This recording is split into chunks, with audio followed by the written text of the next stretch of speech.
नमस्कार, बाखबर में आपका स्वागत है। मैं हूं राघवेंद्र सिंह। बाखबर में आज हम बात करने जा रहे हैं देश भर में बन रहे धर्मांतरण विरोधी कानून के बारे में। लेकिन आज हम इस पर भी बात करेंगे कि मध्य प्रदेश में ये नियम लागू कर दिया गया है कि अगर आप धर्मांतरण करते हैं तो जो धर्म बदल रहा है उसे जिला दंडाधिकारी यानी कलेक्टर के पास इसकी सूचना देनी होगी और 60 दिन पहले ये आवेदन उसको देना पड़ेगा। अगर इसमें कोई गड़बड़ी होती है, प्रलोभन से, भय से या किसी और वजह से धर्मांतरण पाया जाता है तो मध्य प्रदेश में इस छल कपट के लिए 10 साल की कैद और 1 लाख रुपए जुर्माने का प्रावधान आज से मध्य प्रदेश में लागू हो गया है। इस पूरे मामले में इसकी भी चर्चा जरूरी है क्योंकि धर्मांतरण कानून के खिलाफ जो कानून बन रहा है देश भर में, उसे लेकर उन तमाम संस्थाओं में घबराहट है जो धर्मांतरण के काम में लगी हुई हैं। इस पूरे मामले में जो सबसे ज़्यादा संस्थाएं काम कर रही हैं उसमें ईसाई मिशनरी की बात होती है कि वो शिक्षा के नाम पर, स्वास्थ्य के नाम पर और किसी लालच के नाम पर हिंदू धर्म के लोगों को या दीगर धर्म के लोगों को अपने धर्म में शामिल करते हैं। इसके अलावा और भी बहुत सारे मामले हैं जिसमें इस्लाम की बात भी होती है कि इस्लाम में भी लव जिहाद का मसला आता है कि उसके ज़रिए लोग धर्म बदलते हैं। लेकिन सबसे बड़ा मामला हिंदू धर्म के लोगों को दूसरे धर्म में बदलने को लेकर है। और इसमें यह भी है कि अगर कोई आदमी जबरन किसी को हिंदू बनाता है तो उस पर भी ये लागू होगा। तो कुल मिलाकर सारी चीज़ें इस बात पर निर्भर है कि चाहे हिंदू हो, मुसलमान हो, ईसाई हो, अगर वो अपने धर्म में किसी को लोभ लालच देकर, डर दबाव के जरिए धर्म परिवर्तन कराते हैं तो वो इस पूरे सज़ा का हकदार होगा। 10 साल की कैद और 1 लाख का जुर्माना। इस पूरी चर्चा को शुरू करने के पहले आपको हम बताते हैं कि मध्य प्रदेश के वरिष्ठ अधिवक्ता विवेक तनखा इस मुद्दे पर क्या कहते हैं, उनकी भी राय सुन लेते हैं और फिर करेंगे चर्चा शुरू। मेरे को कभी ये चीज़ बहुत बड़ी समस्या या थ्रेट दिखी नहीं थी। ये तो एक राजनीतिक प्लॉय है। ये इसमें पब्लिसिटी ज़्यादा है, एक्शन कम है। एक आध किसी व्यक्ति को पकड़ लेते हैं, उसको तंग करने लगते हैं और ये सभ्य समाज के लिए अच्छा नहीं है। अगर हम चाहते हैं कि मध्य प्रदेश की प्रगति हो, हम चाहते हैं मध्य प्रदेश में जॉब्स आएँ, हम चाहते हैं लोग मध्य प्रदेश में आएँ और बिजनेस डेस्टिनेशन बने, तो अगर आप ये सब कार्य करोगे तो लोग नहीं आएंगे। और आप देखिए इतने सारे इन्होंने NRI मीट्स कर चुके हैं इंदौर में। आप उसका रिजल्ट क्या है, इन्वेस्टमेंट क्या है? अब ये सब बातें जो हैं पब्लिक को उससे ध्यान भटकाने के लिए, पब्लिक इससे अभी। तो हमने सुना कांग्रेस के राज्यसभा सदस्य और मध्य प्रदेश के वरिष्ठ अधिवक्ता, हाईकोर्ट में मध्य प्रदेश हाईकोर्ट के साथ साथ सुप्रीम कोर्ट के भी मशहूर अधिवक्ता हैं विवेक तनखा। उनकी राय थी कि ये मामला राजनीति से ज़्यादा प्रेरित है। लेकिन उनके शहर जबलपुर में ही पिछले दिनों एक ऐसे धर्मगुरु पकड़े गए थे जिनके पास करोड़ों की संपत्ति मिली थी और उनके खिलाफ दर्जनों केस है और लगभग ये कहा जाता है कि 80,000 पेज की उनके खिलाफ चार्जशीट तैयार की गई है। तो ये उनका कहना कहीं ना कहीं अधिवक्ता कम लगता है और वो पॉलिटिकल पार्टीज़ के रूप में ज़्यादा नज़र आते हैं क्योंकि मध्य प्रदेश में ऐसे इक्का दुक्का नहीं, ऐसे दर्जनों मामले हैं जहां धर्म बदलाव की बात हुई है। ख़ासतौर से आदिवासी इलाकों की हम बात करें, वहां भी बात हुई है। भोपाल में भी इस तरह के केसेस आए हैं। इस पूरी चर्चा में हमारे साथ जुड़े हुए हैं 3 हमारे विशेष मेहमान। वरिष्ठ पत्रकारों में शामिल योगीराज योगेश जी, संजय सोनी जी और गाँव देहात के पत्रकारों से जुड़े राजीव गौर जी। आप सभी का बहुत बहुत स्वागत है। चर्चा की शुरुआत योगीराज जी आपसे कि ये जो धार्मिक स्वतंत्रता नियम है, प्रलोभन अधिसूचना जारी कर दी गई है, इसमें प्रलोभन या भय के जरिए धर्म का बदलाव होता है तो फिर वो 10 साल की कैद और 1 लाख रुपए का जुर्माना उसको होगा। ये तो हमें लगता है कि सामान्य कई देशों में इस तरह के मामलों में उम्र कैद की सजा भी है, जीवन भर उनको जेल में रहना पड़ सकता है। एक बात जरूर कि धर्मांतरण पर सख्ती से ऐतराज क्यों होना चाहिए, इसका हम सुन रहे थे कि विवेक तनखा जी कहते हैं कि मध्य प्रदेश के टूरिज्म पर भी असर पड़ेगा। अब ये भी समझना पड़ेगा कि धर्मांतरण कानून का टूरिज्म से क्या संबंध है। हालांकि वो बहुत विद्वान अधिवक्ता है, उनकी विद्वत्ता पर कोई शक नहीं है, वो देश भर में जाने जाते हैं कानून के मामले में। लेकिन उनकी इस राय से आप इत्तेफाक रखते हो या ना रखते हो, लेकिन मध्य प्रदेश में टूरिज्म इससे प्रभावित होगा, इस पर भी अगर आपकी राय आए तो बेहतर होगा। योगीराज जी। देखिए राघवेंद्र जी, जैसे हम सुन रहे थे विवेक तनखा जी को, मुझे तो उम्मीद थी कि कानूनविद होने के नाते वो इसका कानूनी पक्ष पे बात रखेंगे कि कितना इस कानून को कितना कड़ा होना चाहिए। लेकिन वो कांग्रेस के राज्यसभा सदस्य भी तो हैं। हाँ, तो वो तो दोहरी भूमिका में है। जब वो अधिवक्ता के तौर पर शायद बात करेंगे तो वो कुछ उनकी बात अलग होगी, और जब वो राज्यसभा सदस्य कांग्रेस के रूप में बात करेंगे तो फिर उनके विचार अलग होंगे। नहीं, ये बात हो रही है धर्मांतरण कानून की बात हो रही है, मतलब कानून की बात हो रही है, मतलब आपकी अधिवक्ता की बात हो रही है। ये नेतागिरी की बात कम है इसमें। आपको उस पक्ष पे बोलना चाहिए था कि ये 10 साल की सज़ा कम है, इसको और बढ़ाना चाहिए, या इसको आजीवन करना चाहिए, या इसको कम करना चाहिए, या इसके ये बैड इफेक्ट्स हैं कानूनी रूप से। लेकिन वो उस पर नहीं बोला। खैर, वो अपना एक अपने पार्टी का धर्म निभा रहा है। हर एक की अपनी राय है जी। जी, लेकिन ये बात ज़रूर है कि धर्मांतरण के मामले लगातार बढ़ रहे हैं, और अभी तो आए दिन आप ये देखो, मुझे तो ऐसा लगता है कि जितनी तेज़ी से ये मामले अभी कुछ दिनों में बढ़े हैं, मतलब कोरोना के मरीजों की संख्या इतनी तेज़ी से नहीं बढ़ रही जितने धर्मांतरण के मामले बढ़ रहे हैं। ये थोड़ा सा अतिशयोक्ति होगी, लेकिन स्पीड बहुत तेज़ है उनकी। और ये इसलिए भी है क्योंकि देखिए, कानून पहले भी थे, लेकिन अब ये हो गया है, अब सरकारों ने कई लोगों को सरकारी प्लानिंग, कई ऐसी योजनाएं चल रही हैं जिसमें सरकार उन लोगों को गरीब तबके से उठाकर या वंचित लोगों को लाभ देकर उनको कई कई स्कीम्स लॉन्च कर रही है सरकार। हाल ही में जैसे मध्य प्रदेश में पैसा एक्ट लागू किया गया, तो जल जंगल जमीन सबका हक उनको दिया गया। और आपके यहाँ पहले भी एक बार डिबेट हुई थी कि कई ऐसे मामले आए थे श्योपुर के साइड में कि लोगों ने आदिवासी भोले वाले महिलाओं को फंसाकर शादी कर ली, और फिर जो आदिवासियों को मिलने वाले हक हैं उस पर वो कुंडली मार के बैठ गए। तो एक ये भी एक खतरा है जो लगातार धर्मांतरण के जो मामले बढ़ रहे हैं, कि कहीं ना कहीं कैसे ना कैसे सरकारी स्कीम्स का फ़ायदा उठाया जाए। और दूसरा, अपने धर्म का प्रचार प्रसार तो माइंड में रहता ही है कि हमारा धर्म ज़्यादा बढ़े, लोगों को लालच दो, लोगों को ये कहो के सामने। भारत तो धर्मनिरपेक्ष देश है, यहाँ हर धर्म का लोग प्रचार करें, इसमें कोई दिक्कत नहीं है। हर धर्म को अपने हिसाब से माने, इसमें भी दिक्कत नहीं है। पूजा पद्धति की कोई रोक टोक नहीं है। लेकिन आप धर्म का बदलाव करेंगे तो इस पर मेरे ख्याल से दिक्कत आएगी। मैं चर्चा में थोड़ा सा हस्तक्षेप कर रहा हूँ। बता दूं कि नेपाल, पाकिस्तान और श्रीलंका, माने एशिया की ये 3 देश ऐसे हैं जहाँ धर्मांतरण करने पर जो दोषी पाया जाता उसको आजीवन कारावास की सजा सुनाई जाती है जी। नहीं, ये जब तक इतनी कठोर सजा नहीं होगी तब तक इस पर अंकुश लगना थोड़ा सा मतलब ये ज़रूर है कि मध्य प्रदेश का कानून नया है, वो थोड़ा कठोर ज़रूर है, लेकिन फिर भी इसमें आजीवन कारावास की सज़ा ही होना चाहिए थी। आपको इसको सख्ती से लागू करना है, क्योंकि होता क्या है कि आप धर्म परिवर्तन कर रहे हो, फिर उसको जबरन प्रलोभन देकर, जबरन अपने धर्म में अपनाने के लिए उसको बाध्य कर रहे हो, जबकि आप उसको बहला फुसला कर घर में लेके आओ। ऐसे मामले भी सामने आए। आपने अपना धर्म उजागर नहीं किया, उसको दूसरी जाति का बताया, उस महिला को अपने घर में लेके आया, तब आपकी असलियत उजागर हुई। तो ये जो एक षड्यंत्र है, इस षड्यंत्र पर तो लगाम लगना ही चाहिए। और ये बात सही है कि कानून बना, यदि आपको वास्तव में धर्म परिवर्तन का शौक है, आपको लग रहा है कि फलाना धर्म हमसे अच्छा है, तो उसमें क्या दिक्कत है? कलेक्टर को सूचना दो 60 दिन पहले और धर्म परिवर्तन करो।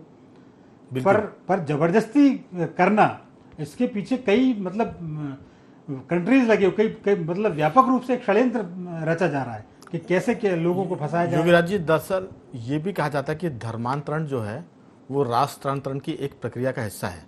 इसको संघ के लोग बहुत कहते हैं। बीजेपी इस मुद्दे को बहुत ताकत से उठाती है। लेकिन सवाल है कि हिंदू ईसाई बन रहा है या ईसाई हिंदू बने, दोनों काबिल एतराज़ है। सवाल है कि मुसलमान अगर ईसाई बनता है या हिंदू बनता है, वो भी एतराज़ के काबिल है। हर आदमी को अपनी पंथ, धर्म और जो भी पूजा पद्धति उसको मनाने की आज़ादी है। लेकिन सुप्रीम कोर्ट ने भी इस पर पिछले दिनों चिंता जताई थी और केंद्र सरकार ने कहा था कि हम इस मामले में गंभीर है और इसका इलाज कर रहे हैं, इसका रास्ता निकाल रहे हैं। तो सुप्रीम कोर्ट तक जिस पर चिंतित है, वो चीज़ें मुझे लगता है कि इस पर और भी कठोर कानून बनाए जाने की ज़रूरत है। सोनी जी, दरअसल ये सारा मामला इसलिए भी गंभीर है क्योंकि किसी एक पंथ की, धर्म की, मज़हब की बात नहीं कर रहे हैं। कोई भी अगर व्यक्ति लालच में, दबाव में धर्म बदलेगा तो उसके लिए ये कानून है, और इसमें कोई ऐतराज़ किसी को हो तो मुझे लगता है कि थोड़ा सा इस पर आश्चर्य लगता है। आपकी राय? नहीं, बिल्कुल सही बात ये है, और मैं समझता हूँ कि इस बात पे वैसे भी सबको अभिव्यक्ति और धर्म मानना नहीं मानना सबका अपना निजी मत है। लेकिन ये बिल्कुल सही है कि अभी लगातार ये जो मामले आ रहे हैं, इससे साफ जाहिर हो रहा है कि कोई धर्म विशेष के लोग किसी अन्य धर्म के लोगों को दबाव बना के और उनको लालच का भाव दिखाकर उनको अपने पक्ष में कर रहे हैं। और जब नहीं आ रहे हैं तो धमकी, जान से मारने की धमकी और इस तरह की धमकी के केसेस आ रहे हैं। पिछले दिनों का मामला भी है कोलार का, और अभी वर्तमान का मामला भी है। कोलार के गांव के क्षेत्र में चले जाइए, राजधानी मतलब आज कहते हैं कि सरकार जहां रहती है उस राजधानी के नाक के नीचे अगर ये हो जाए जी। तो भी बड़ी सवाल खड़े होते हैं। तो अभी हाल का ही मामला है कि एक गांव में ऐसा हुआ जिसका सभी अखबारों में जिक्र भी है और आप भी जानते हैं। तो वहां मेरा मानना यह है कि जब ऐसे मामले आते हैं तब सरकार क्यों जागृत होती है या प्रशासन क्यों जागृत होता है, मगर जब ऐसे मामलों की शुरुआत ना हो, जैसे अब ये कानून की बात हो रही, ये कानून बहुत अच्छा है कि 60 दिन में आपको बताना होगा कि आपको किस धर्म में जाना है। अभी बीच में कई मामले और भी आए, जैसे कुछ एक मुस्लिम धर्म के एक युवा ने हिंदू धर्म अपनाया और उसने कहा पूरा पूजा पद्धति की, कोई दिक्कत नहीं है, किसी भी धर्म में कोई जा सकता है, उसके अपनी विचार है।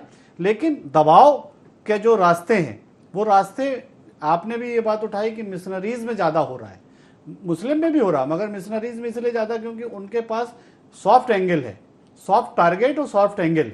उन्होंने आसपास कोई शिक्षण संस्थान खोली और उसके बाद उन्होंने धीरे से वहाँ गांव के आदिवासी उनको बहलाया फुसलाया और धीरे धीरे उनको अपने धर्म में ले आए। उसका दीजा दागता उदाहरण जबलपुर का पादरी वाला मामला है, वो बहुत बड़ा भयंकर पूरे देश भर में गया। उनका नाम था डीके सिंह, वो लिखते थे, लेकिन वो कन्वर्टेड थे, इसलिए पुराना नाम उनका डीके सिंह चला आ रहा था जी। लेकिन उनके यहाँ जो पैसा बरामद हुआ था, उनके अपने बताते हैं कि खुद के हेलीकॉप्टर हवाई जहाज भी हुआ करते थे, इतनी उनके पास धन संपत्ति थी और विदेशों में वो काफ़ी दौरे करते थे।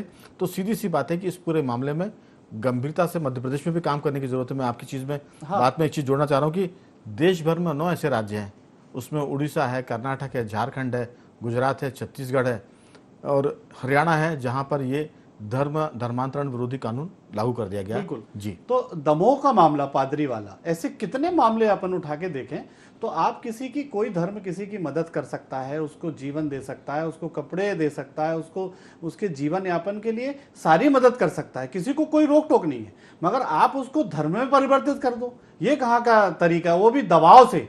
स्वेच्छा से कोई आ रहा है कोई विषय नहीं, लेकिन कोई दबाव से ला रहे हैं। और अभी कोलार का एक मामला और पुराना भी है जिसपे उसको बहुत प्रताड़ना झेलनी पड़ी, उसको थाने के चक्कर काटने पड़े, मगर सुनवाई नहीं हुई। जब मीडिया सामने आया तो फिर जब मीडिया में मामला उठा तब प्रशासन जागा और फिर धीरे धीरे उस मामले को कंट्रोल किया गया।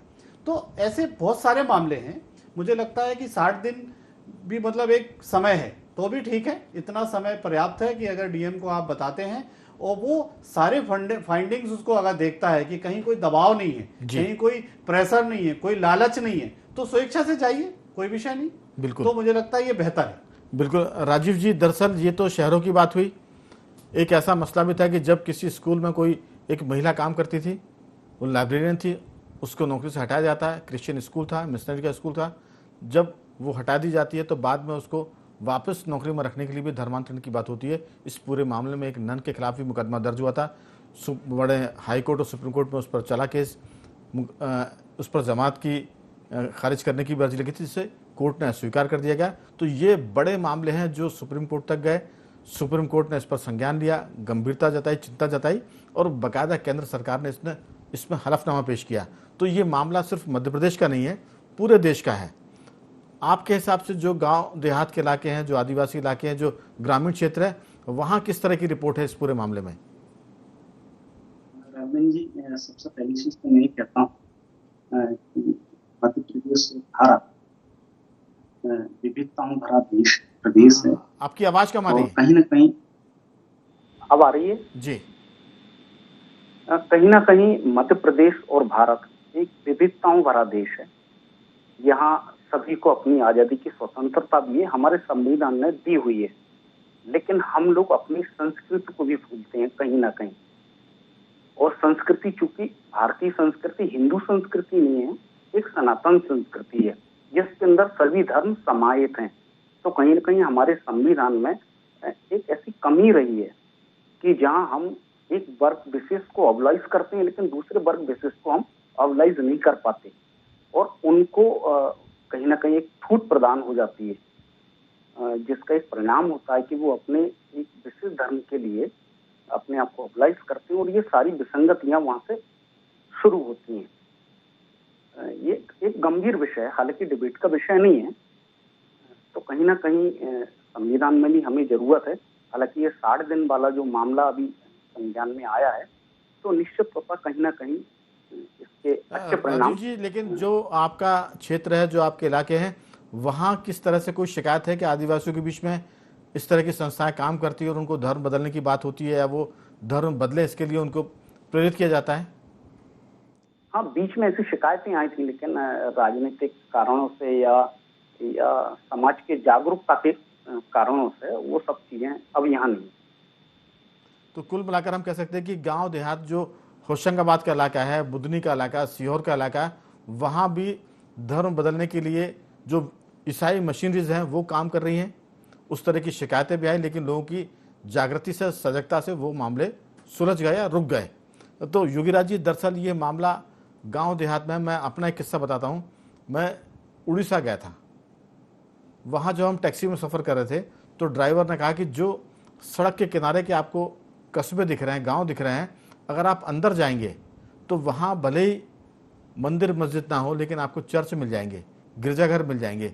तो जो लोग वहाँ रहते हैं उनको नहीं पता कि ये क्या है, लेकिन वो गिरजाघर में जाते हैं, चर्च में जाते हैं, बाकायदा वहाँ हर इतवार को पूजा करते हैं। तब उस ड्राइवर का ये कहना था कि बड़े पैमाने पर उड़ीसा में गाँव के इलाकों में, आदिवासी क्षेत्रों में धर्मांतरण हो रहा है, और ये बहुत चिंता की बात है। और ये सिर्फ, मैं बार बार कह रहा हूँ कि खाली मध्य प्रदेश या भोपाल की बात नहीं है, पूरे देश में ये लंबे समय से काम चल रहा है। आपकी राय कि ये जो धार्मिक स्वतंत्र अधिनियम जो अपने यहाँ बना नियम, वो कितना कारगर साबित होगा, या इसमें और सख्ती होनी चाहिए? नहीं, मेरे विचार से तो इसमें और सख्ती होना चाहिए और आजीवन कारावास कम से कम होना चाहिए। और दूसरा, कई और छोटे छोटे अमेंडमेंट होने चाहिए। अब इसमें एक तो क्या है कि जैसे मान लो कोई धर्म परिवर्तन करके चला गया, तो या तो सरकार उसकी सारी सरकारी सुविधाएं बंद करे जी। कि आपने यदि वो धर्म अपना लिया है तो आपको, जैसे फॉर एग्जांपल ट्राइबल यदि ईसाई धर्म अपनाता है या ट्राइबल मुस्लिम धर्म अपनाता है, तो फिर उसको ट्राइबल से के लिए मिलने वाली सुविधाएं से उसको वंचित करना पड़ेगा। आपको इस दिशा में भी काम करना पड़ेगा, या ये भी देखना पड़ेगा कि जिस धर्म में वो गया है उस धर्म का आदमी उसके साथ कैसा बिहेव कर रहा है। कई बार ऐसे ब्रूटल मामले सामने आ रहे हैं, क्रूरता के ऐसे मामले सामने आ रहे हैं कि आप उसको धर्म परिवर्तन नहीं कर रहे तो तरह तरह से आप प्रताड़ित कर रहे हो आप उसको, और ऐसी ऐसी यातनाएं दे रहे हो कि उसका शब्दों में बखान करना भी मुश्किल है। तो एक तो आप जबरन धर्म परिवर्तन करा रहे हो, दूसरा फिर उस पर यातनाएं दे रहे हो। क्रूरता पर भोपाल का एक किस्सा है। गृह मंत्री से एक लड़की ने शिकायत की थी कि उसके मोहल्ले में कुछ लोग उसको तंग करते हैं, और जो लोग तंग करते हैं उन्हीं में से एक ने कहा कि अगर तुमको इनसे बचना है तो तुम मुझसे शादी कर लो और मेरे धर्म में शामिल हो जाओ, तुम्हें ये कोई कुछ नहीं करेगा, कोई तुम्हें छुएगा भी नहीं। एक तो भोपाल का एक किस्सा है। दूसरा, अगर हम दिल्ली की हाल की बात करें तो दिल्ली में एक दो घटना ऐसी सामने आई थी जहाँ बौद्ध धर्म में लोगों को धर्मांतरित करने का बड़े पैमाने पर काम चल रहा था, और वहाँ समारोहपूर्वक लाउड स्पीकर के जरिए माइक लगाकर ये कहा गया था कि हिंदू देवी देवताओं को मत मानिए, उनके फ़ोटो आप पानी में फेंक दीजिए, बहा दीजिए। तो ये चीज़ें तो अभी हाल की है, महीने 2 महीने की, जो काफ़ी मीडिया में जिन्होंने सुर्खियां बटोरी थी कि धर्मांतरण का मामला सिर्फ ईसाई नहीं कर रहे हैं, सिर्फ मुस्लिम नहीं कर रहे हैं, सिर्फ बौद्ध नहीं कर रहे हैं, ये बड़े पैमाने पर चल रहा है। ये इसलिए भी हम इस पर बात कर रहे हैं कि ये शिकायतें कम आती है कि किसी व्यक्ति ने किसी को जबरिया हिंदू बनाया हो। अब कानून तो सब पर लागू है, अगर कोई जबरिया हिंदू बनाया जा रहा है उस पर भी लागू होगा, कोई जबरिया इस्लाम ग्रहण करा रहा है उस पर भी लागू होगा, और ज़बरदस्ती या प्रलोभन देकर आप बौद्ध बना रहे हैं, ईसाई बना रहे हैं। तो हमें लगता है कि इस पूरे मामले में ये छोटा मसला नहीं है, ये किसी शहर का, कस्बे का नहीं है, इस पर सुप्रीम कोर्ट और देश की संसद तक चिंतित है। दरअसल राघवन जी, है क्या, ये इंटरनेशनल कॉन्स्पिरेंसी है। और आप ये देखो कि ईसाई लोग चूंकि आर्थिक रूप से समृद्ध है, तो उन्होंने ट्राइबल बेल्ट में जाके आर्थिक रूप से प्रलोभन दिए लोगों को, स्कूल खोल दिए, अस्पताल खोल दिए, फ्री में इलाज कर रहे हैं, लेकिन आपको चर्चा आना पड़ेगा। मुसलमान चूंकि पैसा नहीं है लेकिन वो मार ठोक में विश्वास करते हैं, वो मार ठोक के कन्वर्शन करा रहे हैं। तो इसको आपको खोजना पड़ेगा कि वास्तव में कौन कैसा करा रहा है। और चूंकि ये जो नए अभी जो मामले हैं, ये लगातार मामले बढ़ते चले जा रहे हैं, कहीं ना कहीं अपने अपने धर्म को फैलाने का एक जो षड्यंत्र जो चल रहा है पूरी दुनिया में, उस पर भी आपको नज़र रखनी पड़ेगी। और जहाँ तक बात कर रहे हैं, अभी होम मिनिस्टर की आप बात कर रहे हैं, कई अभी ऐसे मामले हैं, खुद उनके दतिया में मदरसों में हिंदू बच्चे इस्लाम की तालीम ले रहे हैं। तो ये बात अखबार में छपने के बाद क्यों सामने आती है, ये आपको कैसे नहीं मालूम पड़ पाता कि मध्य प्रदेश में क्या हो रहा है। कोरोना काल में कुछ ऐसे मसले भी होते हैं कि जिन बच्चों के माता पिता इसमें उनकी मृत्यु हो गई थी कोरोना के चलते। वो बच्चे किसी और धर्म के थे, अनाथ आश्रम में वो जिस धर्म के थे किसी और को जब वो दिए गए तो उनका धर्म बदल दिया गया। हाँ, वो वहाँ मदरसे में जा रहे थे। ये अभी भोपाल की मेरे ख्याल से ये रायसेन की घटना है, विदिशा की घटना है जी। और ये दतिया की घटना मैं आज की बता रहा हूँ आपको। तो ऐसे लगातार मध्य प्रदेश में ये हो रही है, लेकिन आपकी इंटेलिजेंस क्या कर रही है? क्या आपको ये नहीं पता पड़ रहा कि मध्य प्रदेश में कहाँ कौन क्या क्या कर रहा है? तो ये सरकार की उस पर भी प्रश्न चिन्ह लगता है कि आप कैसे आप कार्यप्रणाली, कैसे आपकी कार्यप्रणाली। बिल्कुल संजय जी, और यदि बीजेपी ही नहीं करेगी तो कौन करेगा? आप तो आपका तो कोर इशू है संजय जी। दरअसल इसमें हम बार बार कह रहे हैं कि किसी हिंदू, मुसलमान और सिख ईसाई की जरूरत नहीं है। सवाल है कि कानून बना है ये और कठोर होना चाहिए, क्योंकि 10 साल की सजा और 1 लाख रुपए जुर्माना, जो लोग इस पर काम करते हैं उनके लिए करोड़ों रुपए भी कम है। उनके लिए वो मिशन के तौर पे काम करते हैं, वो उनके लिए एक अभियान है ये। अगर इसमें और सख्ती बरती जाए, चाहे इसमें हिंदू हो, मुसलमान हो, दोषी पर कठोर कार्रवाई होनी चाहिए। आपकी राय बहुत संक्षिप्त में, क्योंकि अब समय खत्म हो चला है। जी बिल्कुल। एक्चुअल में ये जो कानून है, ऐसे मैं समझता हूँ कि ऐसे कानून पहले भी कई मर्तबों में कई रूपों में आए, लेकिन उसका पालन क्या हुआ, सवाल ये है। प्रशासन अगर आज हम सिर्फ कानून बना के छोड़ देंगे और जब कोई एक आध घटना आएगी फिर उस पर कार्रवाई होगी, इससे काम नहीं चलेगा। आपको पूछना होगा जिला अधिकारियों से, एसडीएम से, आपको कार्रवाई की अपडेट लेनी होगी कि आखिर उनके क्षेत्रों में हो क्या रहा है। अगर उनके क्षेत्रों में मिशनरीज इंस्टीट्यूट हैं तो वो इस तरह के मामले में दरअसल सबको सजग होने की जरूरत है। ईसाई संस्थाएं भी सजग हो जाए कि अगर कोई ईसाई को दूसरा व्यक्ति धर्म बदलवा रहा है तो वो भी सतर्क हो जाए। कोई मुस्लिम संस्था वो भी इस बात पर सतर्क होगी उनके लोगों को कोई दूसरा तो नहीं बना रहा है, धर्म हिंदू या ईसाई बना रहा है, वो भी सतर्क हो जाए। और जो हिंदू संस्थाएं हैं वो भी सतर्क हो जाए। और इस पूरे मामले में हर आदमी अपने हिसाब से, अपनी आज़ादी के हिसाब से अपने धर्म का पालन करे, ना तो धर्म बदले ना धर्म बदलवाए। बहुत अंतिम टिप्पणी संक्षेप में राजीव जी आपकी।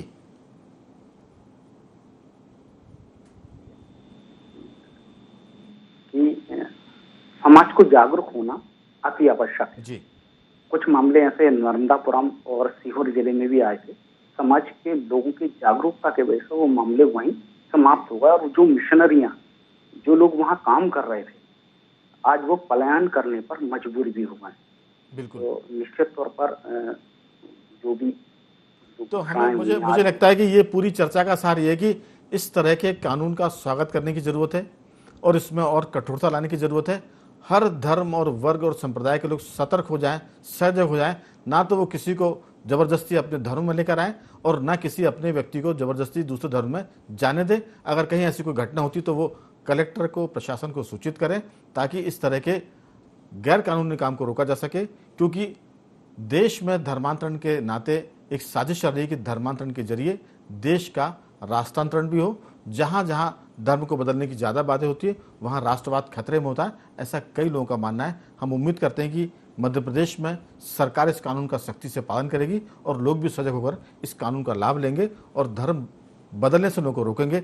बखबर में आज सिर्फ इतना ही था। तीनों मेहमानों का मैं धन्यवाद करूंगा। राजीव जी आपका साधुवाद, योगीराज जी आपका भी, और संजय जी आपका भी बहुत बहुत धन्यवाद कि आपने इस चर्चा में हिस्सा लिया। बखबर में आज सिर्फ इतना ही।